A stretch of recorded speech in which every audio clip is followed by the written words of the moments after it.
Hey guys, Tom from MarvelCoating Total Care. In today's video, we're going to be spraying the Armadillo spray-on bed liner. We've already brought the truck in. We got it all taped up, all prepped up. Everything gets hand scuffed on along the edges for the proper adhesion. And then we use a nylon cut brush to scuff out the whole bed. Spots that are heavier, we almost take it down to bare metal. So that's the proper way.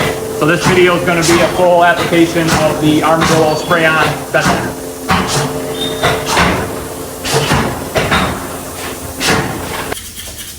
So here we are spraying the full bed liner. This is a high pressure Graco system. It's about 150 Fahrenheit, 2200 PSI. The product goes into a mixing chamber. So then we use that to apply the bed liner. Again, the product is hot, and when it comes out, it dries hard in 8 seconds. So you have to be careful to have everything masked and taped properly. We do heavy on the edges. We go heavy on the edges. Here we are going under rail. You start with all your edges to kind of box everything in. Here we are doing the full bed. You'll overlap, so you'll go from front to back, and then you do left to right, right to left. Then you'll continue to go back to front.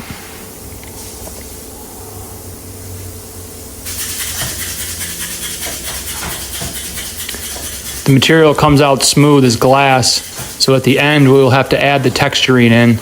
The texturing is basically the product being sprayed into the air.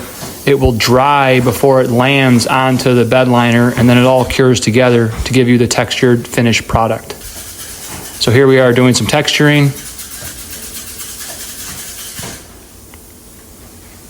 This is what gives you the nice uniform black diamond glossy look.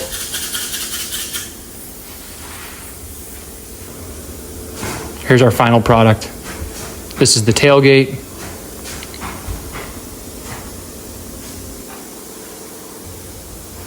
Here's the full bed.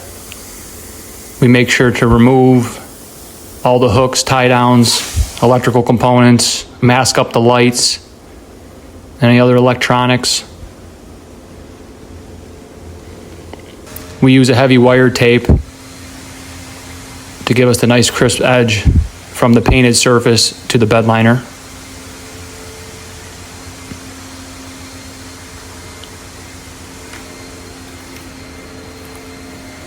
You have to be careful. If you were to just yank that, you could rip the material right off the tailgate before it's cured.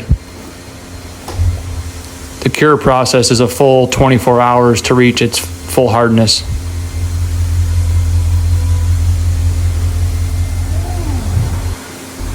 This particular application was on a new Ford F-150 with the workbox.